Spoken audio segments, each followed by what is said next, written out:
भाई साहब, आज का डिबेट देखकर मज़ा ही आने वाला है, क्योंकि आज ये लोग इस तरह पगलाए हुए हैं कि आईपीएल के खिलाड़ी को लेकर बात कर रहे हैं कि बांग्लादेश के जितने खिलाड़ी हैं शाहरुख खान उनके सपोर्ट में हैं और उन्हीं को लेकर आज छीछा लेदर मचा हुआ है। इन जैसे पत्रकार और इन जैसे नेताओं को कोई काम देश से कोई मतलब नहीं। क्या बेरोजगारी, क्या महंगाई फैली हुई है।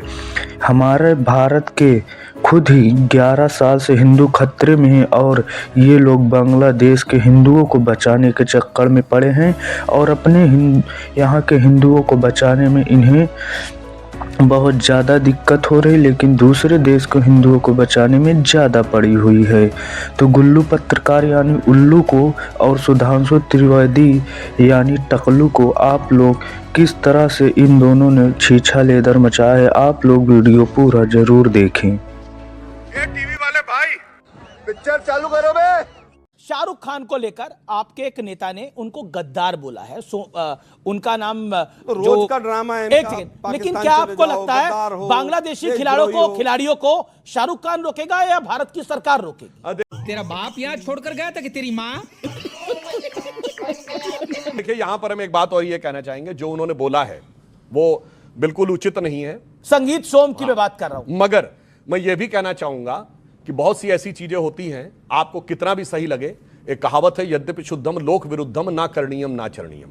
कोई जरूरत भी नहीं है कि हमारा उस बांग्लादेश के खिलाड़ी के बगैर काम चल सके ना चल सके। इसलिए मैं कहना चाहता हूं, बहुत सी, अब मैं बताना चाहता हूं, आप कहीं सरकार रोकना चाहिए हर पर आईपीएल के ऑक्शन लिस्ट में था। और मैं जवाब दे रहा हूं भाई। अभी जाता हूं लेकिन वापस जरूर आऊंगा मैं। ये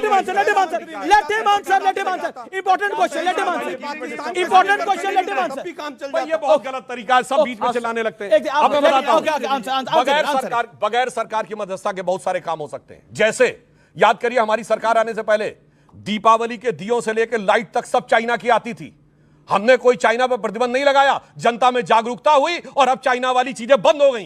खिलौनों में भारत नेट इंपोर्टर था, आज एक्सपोर्टर हो गया। चाइना के खिलौने आने बंद हो गए। इसलिए बहुत कुछ जागरूकता से भी की जा सकती है। ये उस चीज की आड़ में छुपने का प्रयास करते हैं, उससे बचने का। तू समझा? हाँ। नहीं, तू समझा नहीं। ओके, शाहरुख खान देश के सुपरस्टार हैं, हम सब उनको पसंद करते हैं। बोलिए। मुझे बताइए, खिलाड़ी लाना तो बैन कर रहे हैं आप, मना कर रहे हैं, गाली दे रहे हैं शाहरुख खान को, लेकिन जो एनर्जी सप्लाई करेगा वो माननीय मोदी जी का सबसे बड़े नेस्टलिस्ट करेगा। वो तो आप करेंगे, वो बड़ा अच्छा। अदानी की बात कर रहे हैं, अदानी की बात कर रहे हैं। और तीसरा, बांग्लादेश के प्रधानमंत्री को आप यहां दे रहे हैं संरक्षण। तो नेशनल, वो तो उसमें कांग्रेस भी साथी है। मुश्किल क्या है, आप देखिए पिक एंड चूज करते हैं। हम नहीं करेंगे वो करेगा अच्छा है, हम नहीं करेंगे तो वो करेगा अच्छा। ये क्या चल रहा है? आप सारे मत इतने पर आप गलत डायरेक्शन में चले गए। शेख हसीना को भारत शरण दे, इसके कांग्रेस भी पक्ष में है, इसके बीजेपी भी पक्ष में है। ये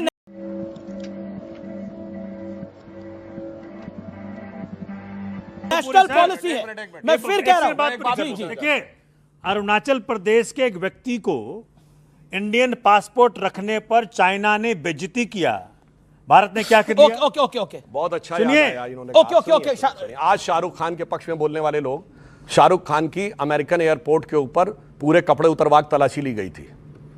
कुछ बोले थे क्या था? खूब बोले थे। कुछ नहीं बोले थे। सर, आप अपने टर्न पे बोलिए। भारत सरकार का कोई ऑफिशियल प्रोटेस्ट नहीं था। दुखी होकर शाहरुख खान ने my name is Khan picture बनाई थी 2011 में इसी मुद्दे के ऊपर। और सुनिए, डॉक्टर कलाम की फ्रिस्किंग की गई थी और उस पर भी सरकार नहीं बोली। फिर पार्लियामेंट में मुद्दा उठा, फिर पार्लियामेंट ने जब रेजोल्यूशन पास किया तो अमेरिका ने खेद व्यक्त किया। इसलिए बात करने का प्रयास करते हैं आज। इसीलिए मैं कह रहा हूं, जिन लोगों की, जो लोग ऑफिशियली जा रहे थे, इलीगल नहीं लीगली जा रहे थे, सेलिब्रिटी थे। कौन है ये लोग? कहां से आते हैं? डिप्लोमेटिक थे, उनके साथ भी किया गया। और जिस ये बांग्लादेश की कंपनी की बात करते हैं, मैं पूछना चाहता हूं, फॉरगेट अबाउट इंडिया की कंपनी है, बांग्लादेश में सप्लाई कर रही है। इंडियन कंपनी के अलावा सेकंड कंपनी कौन थी वहां? Chinese company. किसको देना चाहते थे और आज उस कंपनी का कॉन्ट्रैक्ट अमेरिका की उसको मिल गया। जिस राह पे तुम चल रहे हो बेटा, एक दिन बुरी तरह फंसोगे।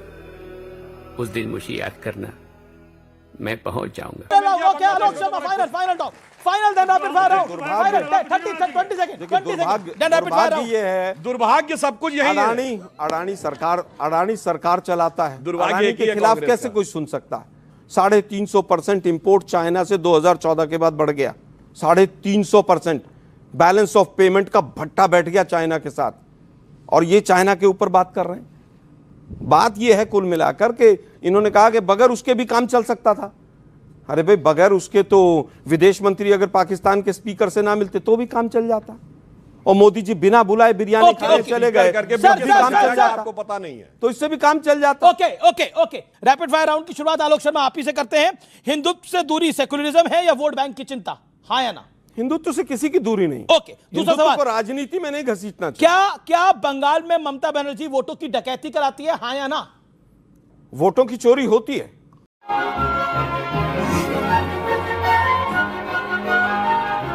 ओके, बंगाल में, ओके आप मानते हैं, ओके पूरे देश में ओके, मैं बंगाल की बात कर रहा था, मैंने बंगाल का सवाल पूछा, वो नहीं पूछोगे। ओके मैं आता हूं अमीक जमाई आपके पास। बांग्लादेश में हिंदुओं के मामले में नेताओं की चुप्पी सही है या फिर गलत? गलत नहीं, सही है या गलत है? गुनाहे अजीम, गुनाहे अजीम है, क्रिमिनल्स में नाम लिखा जाएगा। ओके, क्या देश में का मुसलमान धैर्य से काम ले रहा है, नहीं तो दंगा हो सकता है, इस बात से आप सहमत हैं? नहीं, हमारे देश में सभी के सब शांतिप्रिय लोग हैं, मोहब्बत से रहते हैं। सोमनाथ भारती, क्या हिंदुत्व और हिंदू दो अलग हैं या एक है, हाँ या ना?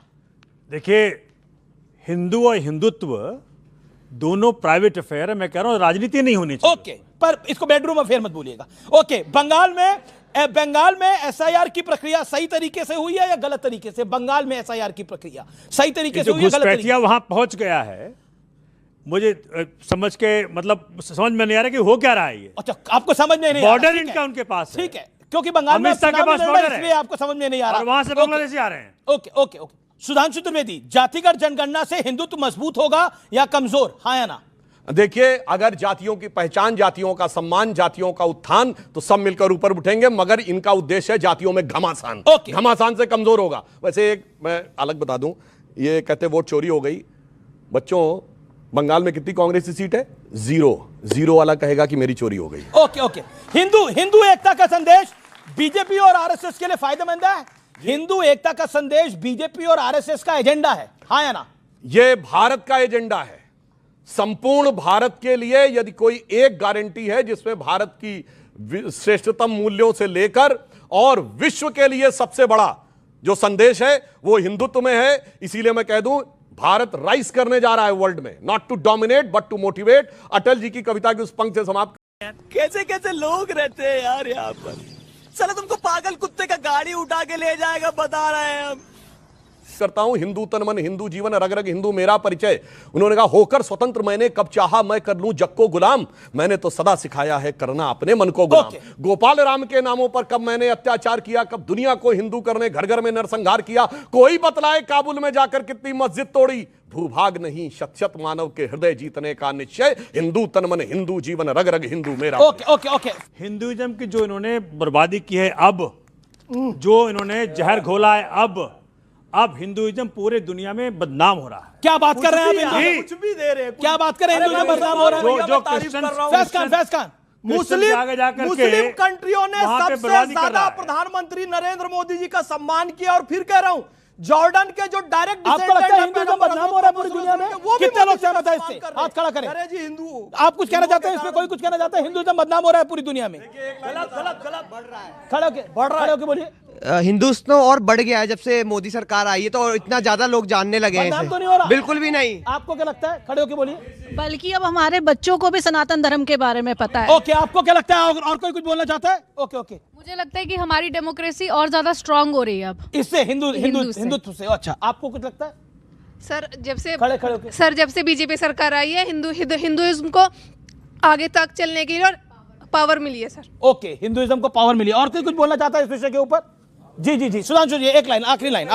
जब हम बच्चे थे, आप लोगों की उम्र के थे, शायद उससे भी छोटे रहे होंगे, राम मंदिर आंदोलन के समय कहा जाता था अगर राम मंदिर बन गया तो मिडिल ईस्ट के देश पेट्रोल देना बंद कर देंगे। आज भव्य राम मंदिर भी बना है, और मिडिल ईस्ट के साथ India middle east Europe corridor भी बन रहा है, और अबू धाबी में भी मंदिर बन रहा है। इसीलिए मैं कहना चाहता हूं, जेनजी के युवाओं जागो, पुनः नया युग आया है, भारत मां की शक्ति जगी है, धर्म ध्वजा लहराया। थैंक्स।